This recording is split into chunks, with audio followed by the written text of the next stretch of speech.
સુરતમાં ક્ષત્રિય સમાજના આગેવાનો સાથે સીઆર પાટીલની મુલાકાત થઈ હતી। ક્ષત્રિય સમાજનો રોષ માત્ર પરસોત્તમ રૂપાલા સામે છે। ઘણા આગેવાનો રાજકોટ સભા ગયા હતા, તે મળવા માટે આવ્યા છે।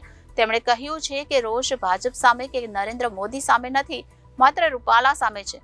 ક્ષત્રિય સમાજે ખૂબ લડાઈ લડી છે, તેમને દુઃખ લાગ્યું છે, એ વાત અમે પણ જાણીએ છીએ, પરંતુ આગેવાનોએ કહ્યું કે અમે રોષ રૂપાલા પૂરતો મર્યાદિત રાખીશું। ભાજપના નેતા અને રાજકોટના ઉમેદવાર પુરુષોત્તમ રૂપાલા દ્વારા ક્ષત્રિય સમાજને લઈને જે ટિપ્પણી કરવામાં આવી હતી, એને લઈને રાજ્યભરમાં અને દેશભરમાં ભારે વિરોધ ભારતીય જનતા પાર્ટીએ સહન કરવાનો વારો આવ્યો છે।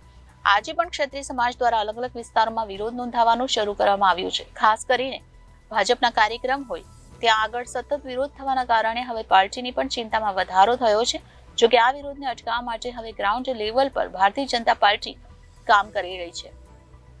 સુરત ક્ષત્રિય સમાજના આગેવાનો સાથે સીઆર પાટીલની મુલાકાત થઈ હતી અને ક્ષત્રિય સમાજનો રોષ માત્ર પરસોત્તમ રૂપાલા સામે છે।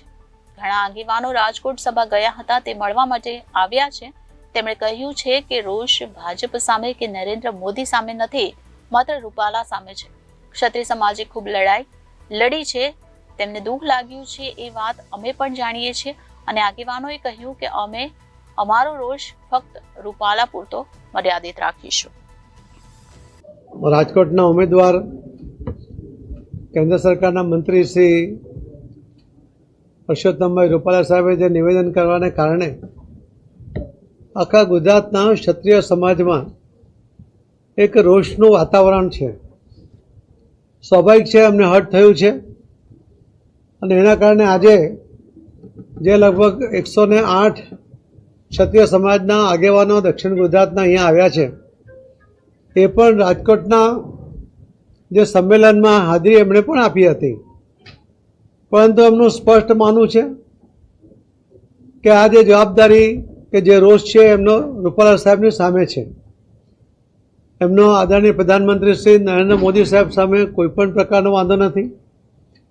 આ દેશના, આ રાજ્યના કે આ વિસ્તારના વિકાસમાં મોદી સાહેબનું જે યોગદાન છે એને વિસ્તારે પાડી શકાય નહીં, અને એટલા જ માટે એમણે ભારતીય જનતા પાર્ટીની પણ સપોર્ટ કરે છે, અને આદરણીય પ્રધાનમંત્રી શ્રી નરેન્દ્ર મોદી સાહેબ માટે પણ એમને ખૂબ સન્માન છે।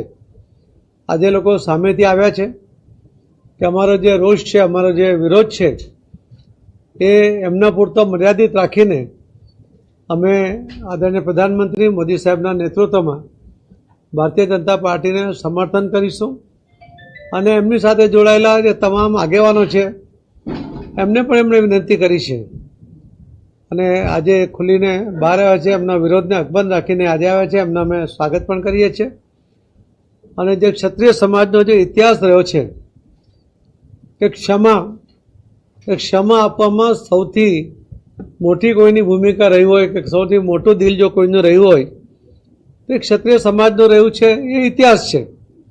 એમના શરણે આવેલા કોઈ પણ વ્યક્તિને, કોઈ પણ સમાજનો હશે, એ એકવાર શરણે આવ્યા પછી એનું રક્ષણ કરવા માટે પોતે પણ પોતાના જાનની આહુતિ આપી દેવા અનેક દાખલાઓ ઇતિહાસમાં નોંધાયા છે।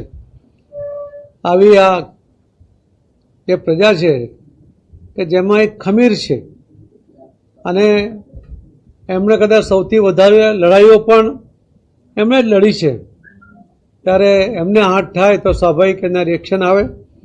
પરંતુ આજે એમણે જે રીતે આદરણીય પ્રધાનમંત્રી મોદી સાહેબનું સમર્થન કર્યું છે, ભારતીય જનતા પાર્ટીનું સમર્થન કર્યું છે, એના માટે હું એ સૌનો આભાર પણ માનું છું, એ બધાનું સ્વાગત કરું છું।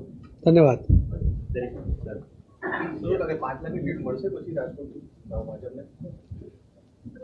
અમારો ટાર્ગેટ છે, અમે પ્રયત્ન કરીએ છીએ, ભારતીય જનતા પાર્ટીના કાર્યકર્તાઓની જે રીતે તૈયારી છે, પ્રધાનમંત્રી શ્રી મોદી સાહેબની જે લોકપ્રિયતા છે, લોકોનું એમના માટે જે સમર્થન છે, એમના પ્રત્યે જે લોકોને વિશ્વાસ છે, અને એના માટે પોતે જે લોકો એક સંકલ્પ સાથે આગળ વધી રહ્યા છે, ત્યારે અમારી અપેક્ષા છે, અમારી વિનંતી પણ છે કે ભારતીય જનતા પાર્ટીને એના તમામ ઉમેદવારોને જંગી મતોથી જીતાડે અને સમર્થન કરે, એવી એમને પાસે વિનંતી કરું છું. ધન્યવાદ.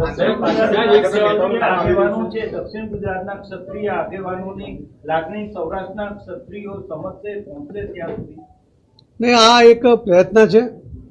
ભારતીય જનતા પાર્ટી અલગ અલગ વિસ્તારની અંદર અમારા રાજ્ય કક્ષાના ગૃહમંત્રી શ્રી હર્ષભાઈ સંઘવી, શ્રી રત્નાકરજી, શ્રી અમિતભાઈ શાહ સાહેબ અને કેટલીક જગ્યાએ હું પણ પોતે આ આગેવાનોને અલગ અલગ જગ્યા મળ્યું છે. એમની સાથે મેં વાત કરવાનો પણ પ્રયત્ન કર્યો છે. એમનો આવેદનપત્ર પણ મેં માંગ્યું છે. પરંતુ જે વિરોધનો વંટોળ હતો, વાવાઝોડું હતું, એના કારણે અમને બહુ જ રિસ્પોન્સ નહોતો મળ્યો. પણ અલગ અલગ વિસ્તારની અંદર જે ભારતીય જનતા પાર્ટી સાથે ચૂંટાયેલા છે, પદાધિકારીઓ છે, વર્ષોથી જોડાયેલા છે, એમને પણ એવું લાગે છે કે હવે આમાં કંઈક સમાજે વિચારવું જોઈએ. એ એમનું પોતાનું અંગત મંતવ્ય છે. સમાજને અપીલ કરવાનો એમનો અધિકાર છે અને સમાજ એમની વાતને સ્વીકારે, એમની અમારી બધાની જે લાગણી છે, જે ગુજરાતના હિતમાં છે, જે દેશના પણ હિતમાં છે. તો આ વિનંતી ફરી આપના માધ્યમથી હું સૌ ક્ષત્રિય સમાજના આખા ગુજરાતના સૌ આગેવાનોને મારી વિનંતી છે કે તમારી લાગણી ગવાઈ છે અને એમાં કોઈ બેમત નથી. પણ સાથે સાથે જે તમારે ક્ષમા કરવાની જે તાકાત છે એ તાકાતનો પરચો ફરીથી આપીને દરગુજર કરીને શ્રી મોદી સાહેબના નેતૃત્વમાં ફરીથી આપણે આગળ વધીએ એવી વિનંતી કરું છું. Reporter Arvind Rathod, Janadesh news.